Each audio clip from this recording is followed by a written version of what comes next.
Mire la irresponsabilidad. Yo quería hoy, no tuve el tiempo de pronunciarme en el Twitter sobre la irresponsabilidad garrafal del presidente Duque.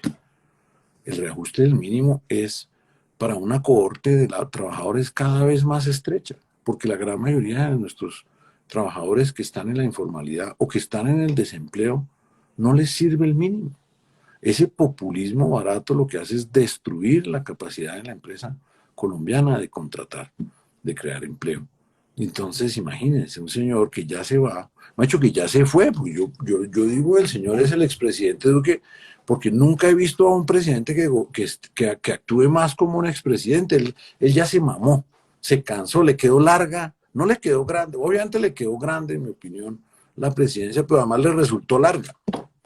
Entonces ya está fatigadito, entonces pues necesitas usar nuestros recursos para conseguirse un puestico bien bacano en la burocracia internacional, y por eso anda por ahí viajando, no sé qué va a resultar de comisionado de paz en Sri Lanka o en Madagascar, ¿no? Pues,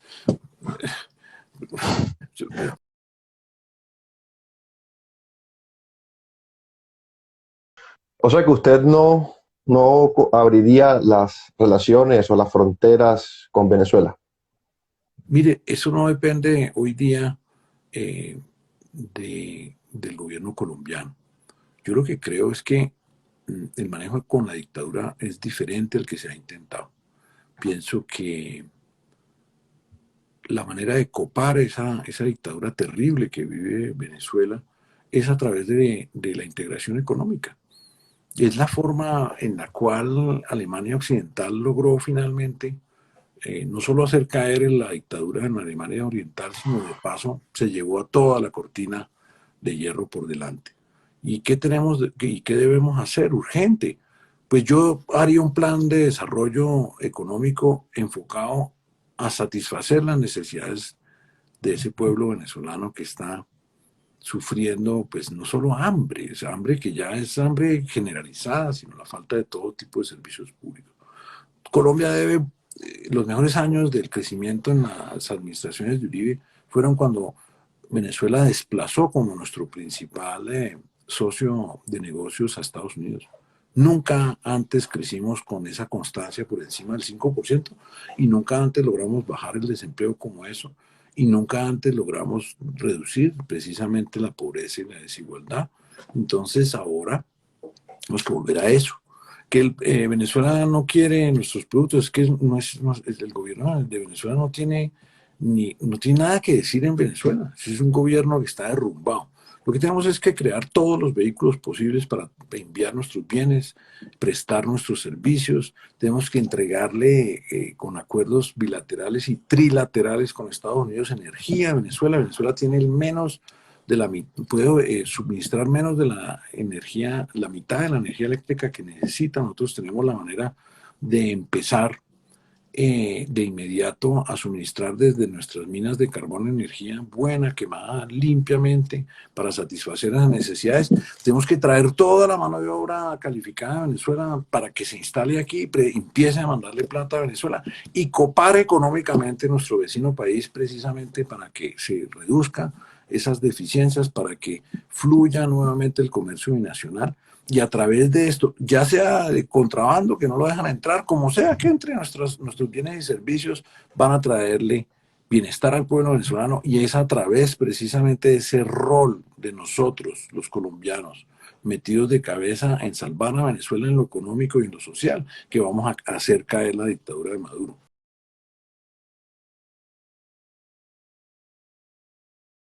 Estando en lo económico, y es una pregunta que prácticamente me hicieron todos los internos del Bastión, ¿qué piensa usted del proyecto de ley que busca regular los insumos, los precios de los insumos agroindustriales? Hombre, yo no creo que ese sea el camino. Yo creo que esa es una ruta que el país vivió en el pasado y fue desastrosa. Yo he sido abogado de que volvamos a sembrar, de que este país amplíe eficazmente su frontera agrícola y sustituyamos importaciones. He puesto ejemplos recientemente en cultivos de alta economía a escala como el maíz o la soya, es el momento. Si está carísimo el maíz, que está carísima la soya precisamente por el aumento de la inflación y del petróleo en los Estados Unidos. Somos el cuarto comprador de maíz a Estados Unidos. Somos un cliente estratégico y Estados Unidos nos va a enchufar con ese TLC todo el maíz que podamos. Si es estúpido, importamos 5 millones de toneladas teniendo listas, ya no, más de 6 o 7 millones de hectáreas para sembrar maíz y soya. ¿Y por qué debemos hacerlo? No solo porque generamos ese valor agregado aquí, generamos esos impuestos aquí, sino porque nos da la seguridad alimentaria y nos previene que si en Estados Unidos hay una sequía o por X o Y razón, como ahora sube el precio del petróleo, ¿cierto? Pues nosotros entonces, imagínense, todos nuestros pollos, nuestros cerdos, mucho de nuestro pescado se alimentan del maíz y soya importado. Entonces necesitamos tener precisamente esa solidez. No solo trae empleo, trae tecnología, aprovechamos suelos que tenemos improductivos, genera mano de obra precisamente en el secado, en el manipuleo, en la logística, y nos sale más barato. Y cuando salga más barato la dieta de nuestros alimentos proteínicos, pues sale más barato el pollo, y sale más barato el cerdo, y sale más barato el pescado, y entonces tenemos mejor control sobre nuestra canasta familiar. Tenemos además muchísimas otras áreas de cultivo agroindustrial en donde no avanzamos y al Estado no le importa porque el Estado cree que la política agraria sigue girada en torno a la propiedad. Eso no es así. Lo que generar es el ingreso agrario y ese ingreso agrario debe generarse con proyectos y los proyectos hay que financiarlos y hay que generar autopistas del agua y autopistas de verdad para sacar los productos a los mercados tanto locales como internacionales. Entonces debemos girar un poco el concepto de decir vamos a hacer proteccionismo, vamos a hacer control de precios. No, yo creo firmemente en el empresariado colombiano, ya sea industrial o agroindustrial o de servicios.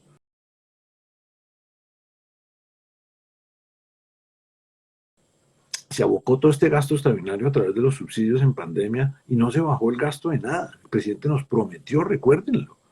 Yo voté por él porque dijo que iba a bajar los gastos superfluos. Hoy día DAPRE, que es su departamento administrativo de la presidencia, tiene un presupuesto de más de 5 billones de pesos. O sea, una entidad que ni siquiera tiene una función ejecutiva, ninguna. La única función ejecutiva que tiene DAPRE es servirle tinto al presidente y que haya comida en Palacio y que limpien los vidrios. ¿Cómo puede costar esos 5 billones de pesos? Hay que acabar con eso. O sea, no hubo control del mal gasto, se volvió una locura. Además, esa chequera en manos del presidente pues termina generando lo que ya sabemos, lo que inauguró Santos, contratos para la prensa, para los amigotes, y eso no produce nada para el país. Entonces hay que reducir obviamente el gasto superfluo, hay que reducir los subsidios que nadie ha probado para qué es que sirven. Porque yo mire, nunca antes en la historia de Colombia ha habido más subsidios que ahora. Y nunca antes ha subido la pobreza absoluta más. Entonces, ¿para qué sirven esos subsidios? Y nadie los quiere evaluar, mucho menos la clase política. La clase política sale y dice, no, no, no me toque eso, porque claro, ahí hay toda clase de agendas facilistas y populistas. Yo sí, no, yo creo que los subsidios deben ser revisados, debe solo dejarse aquellos que tengan un impacto realmente positivo y que no generen impacto negativo, como por ejemplo pasa en muchas zonas agropecuarias del país donde la gente ya no quiere trabajar porque la gente se acomoda al subsidio y entonces la mano, el empresario agropecuario, encima de que la mano de obra no está clasificada, no está calificada, tiene que luchar competir con el Estado que está votando subsidios, regalando plata, no consigue la mano de obra para explotar los campos. O sea, hay muchos subsidios de estos que no solo no sirven, sino que generan impactos negativos.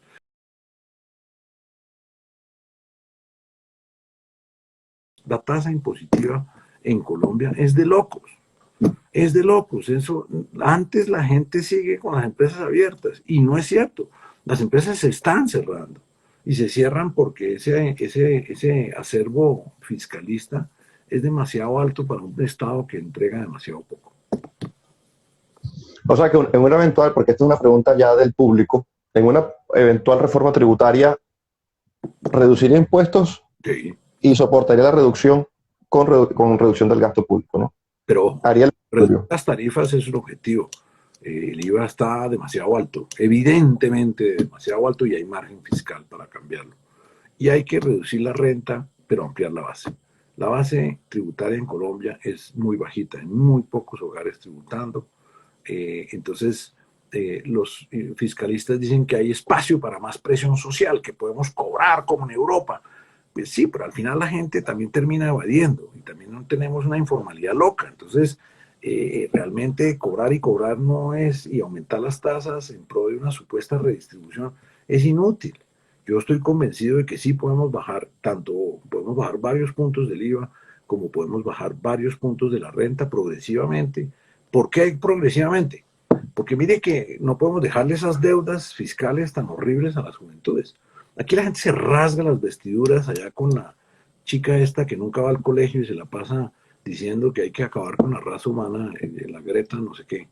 ¿Sí? Y dicen, no, tenemos que darle algo a los niños. Sí, sí, pero en Colombia no estamos dejándole a los niños sino deudas. Deudas pensionales que no pueden pagar, deudas fiscales que no pueden pagar. Y eso es irresponsable. Si los que hicimos mal las cosas ahora tenemos que nosotros empezar a pagar. Y eso pues obviamente hace que cualquier posibilidad fiscal de avance inmediato es limitada, porque la plata que gastaron en pandemia es una cosa loca. Entonces hay que pagar eso primero. Pero progresivamente sí, dejar de hacer reformas facilistas que graven al empresariado, ampliar la base fiscal. Así paguemos poco. Muchos colombianos no tienen para pagar mucho, bueno, pero tienen que ir aportando y tienen que tener cultura y tienen que tener relación con lo colectivo y tienen que entrar a la legalización, salir de la informalidad.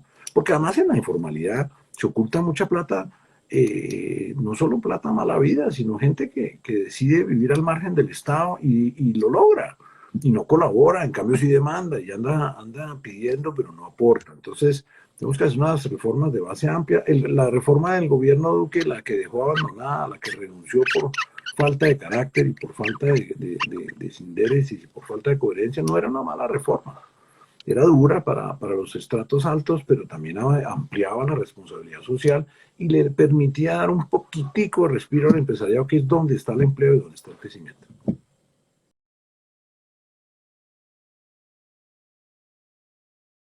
Flexibilización de armas. Opinión Ahí y salen los autoungidos de superioridad moral, ¿sí? A rasgarse las vestiduras y decir, no, ¿cómo le van a dar armas al público? Sale el Congreso, que no tiene nada que hacer, ¿sí? A reglamentar las armas esas que llaman traumáticas. Oiga, y le dicen todos estos que se autodeclaran superiormente, superiores morales a todos los ciudadanos, que somos unos imbéciles, ¿sí? Dice, no, no, sería el horror, me iría más bien así. Entonces pone uno a mirar y dice, oiga, pero hay 13.000 homicidios.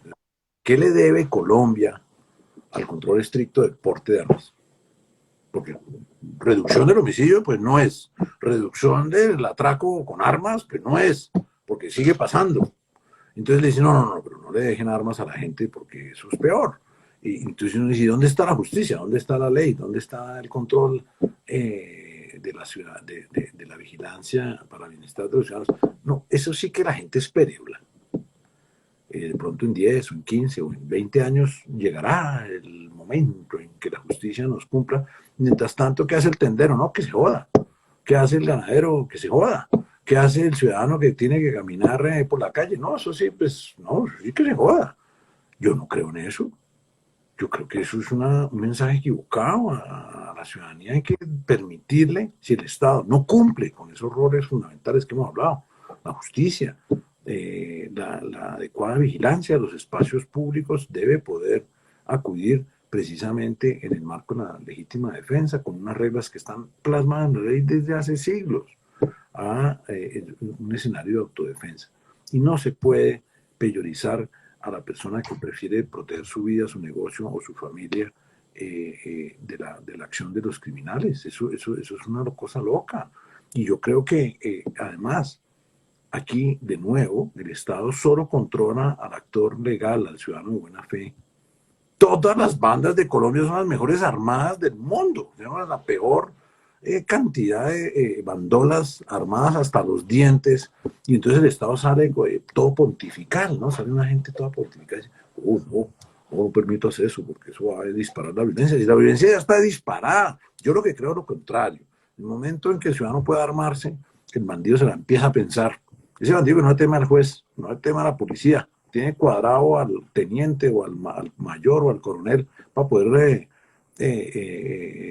atracar y robar en territorios del país.